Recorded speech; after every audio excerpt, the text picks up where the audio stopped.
How's it going, everybody? It's Charlie, and welcome back to another video on the Chatting Leeds YouTube channel. Hope everyone's doing all right today. As always, we're back with another instalment of Bitesize Leeds, all the latest goings on in the wonderful world of Leeds United Football Club. We all know how it goes by now, people. All the latest transfer news about Leeds in general, it all goes down on Bitesize Leeds. Really hope that you're all okay this morning. I did take the weekend to just enjoy the sun. As you may have seen on my Instagram the other day, I did one of the three peak walks, which was some shift. Let's put it that way. And then obviously yesterday the weather was scorching, so I just thought I'd enjoy it. You know what I mean? Just enjoy it.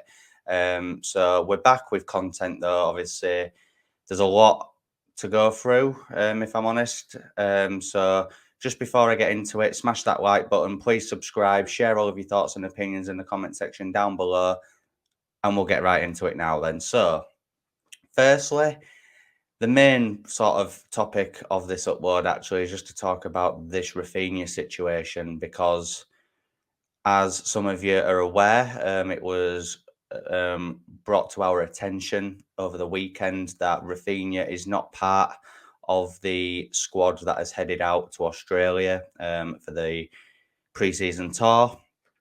Amid, obviously the transfer speculation at the minute, Leeds are obviously in talks to sell him at the minute. We know it to be Barcelona and Chelsea, who are the main two. But I just want this saga to be over as soon as possible.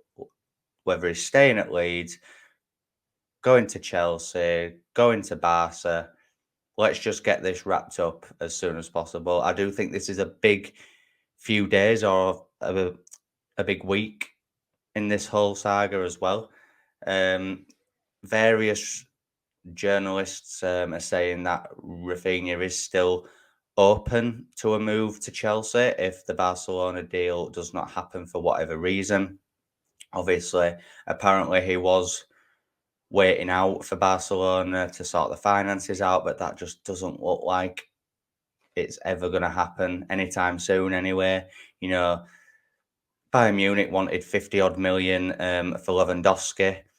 They couldn't afford that. They said that they'd pay him in installments, and Bayern turned around and said, "Look, the way that you're sort of acting at the minute is like you won't even be in existence in a few years' time," which is quite a bold thing for a club like Bayern Munich to say. But if you think about it, it makes sense. Even if you just take Frankie De Jong as an individual, they owe him 17 million in wages.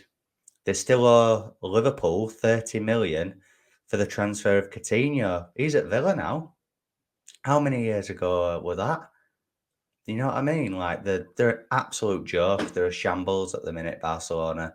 And I don't actually understand what Rafinha's kind of thing with going to Barcelona is, because if it was the Barcelona that had Iniesta, Xavi, Neymar, Suarez, and Messi, you could be like, yeah, okay.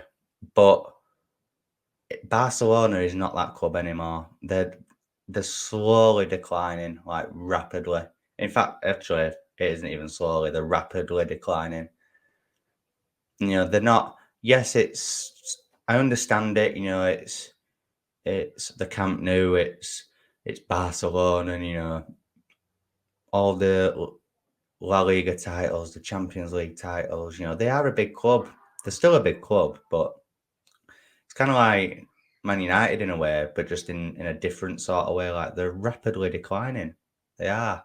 They're not the club that they used to be, which is why I don't understand why it's still his dream to go there. I think it's because he would be one of Barcelona's main players if he did go there. That's the only thing I can think of. As much as again, I've said it a few times, it pains me to say it, but Chelsea would make more sense for Rafinha. Yeah, you're still in the Premier League, which for some reason is kind of iffy about, but they'll be in Champions League consistently, I would expect. They're just signing Raheem Sterling as well. They have got a good side, and they'll be consistently either top four or in and around that area anyway. It'll be European football for him, you know. And the main thing is, Chelsea are willing to pay the majority of the fee up front. I'm not saying that I expect everything up front from Barcelona. I was speaking to my uncle about it yesterday, and it. I understand people might not be happy with this. I won't be happy with this, but I could kind of live with it and move on. If it was 60 million that Barca offered and they said, look, we can give you 45 to 50 now, and the rest we can give you in 6 months or a year. If that happened, I could move on from it. But if it was like, we don't pay you anything now, but we pay you fee next year, or we'll give you 20 million now, 20 million then, and no, that is just a load of rubbish. That's nonsense for a player like Raphinha. And like I said earlier, I just want this saga to end now. I just want it to be done with. And I do think it's going to get wrapped up. I think one day of this week or very shortly, we will have a big update on Rafa.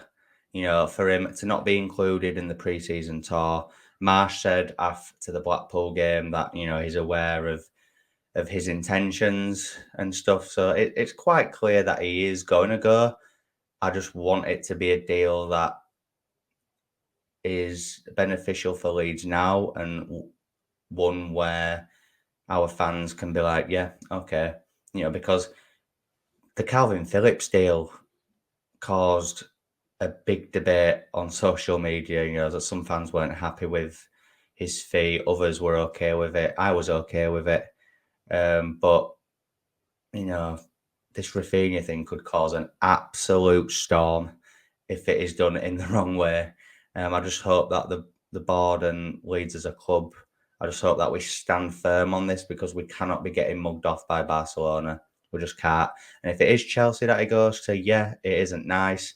But if they're willing to pay up the fee, or at least a lot of it up front, then you have to respect that. You just have to respect that. But moving on, obviously, another small update from the pre-season tour as well is that Junior Firpo is staying at home due to getting a slight knock against Blackpool, and they want to keep him back as a precaution. Now, let's be real. Even if Firpo does improve, he's injury prone. He seems like a confidence type player. If this sort of little injury thing and the fact that he's not going, because let's be honest, Leif Davis is the only left back that's gone on this pre-season tour, and he's been wanted by League One clubs. So, do we really think that Davis is one to rely on if Firpo's out? Not for me. Like I said, I think we've been linked with a left back from Stoke City. They've put him up at £6 million. Charlie Taylor is there to go and get. He's there. Just go and get him. Like, just go and get him. Like, for me, it's a no-brainer. I don't care about what happened last time, if I'm being honest with you. Like I've said a few times, we don't know the full ins and outs of what happened around that time. Charlie Taylor is tailor-made for the Premier League. He'd be the perfect fit for the Jesse Marsh system as well. And I just think it'd be negligent to not go and get him, or a left back at all. We do need a left back. The fact that they said a few weeks back that they weren't interested in a left back is just bizarre. Even if you just get a decent squad option for if Firpo is injured or suspended, because let's be honest, he's a walking yellow card. So yeah, look, a left back for me is a no-brainer. But hit me up in the comment section, guys. Which left back, if Leeds were to get a left back, would you want and why? And finally, Jamie Shackleton looks set to join Charlie Cresswell at Millwall on a season-long loan, which I'm happy about, if I'm honest with you. some people have a certain opinion of Jamie Shackleton. Maybe it's because he's a Leeds lad, like Calvin Phillips and stuff. But for me, I've never particularly rated him. I'll be honest. There's just something, you know.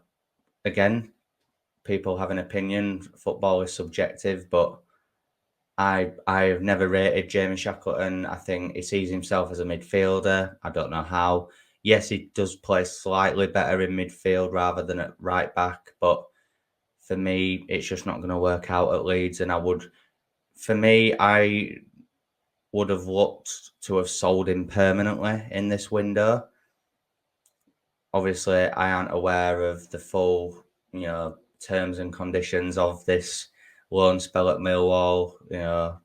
I don't, Charlie Cresswell's hasn't got an obligation to buy. There's no buy clause in there. He's only there for a season. I'm not sure if Shack's is the same or if there's an obligation to buy, like the Tyler Roberts deal at QPR.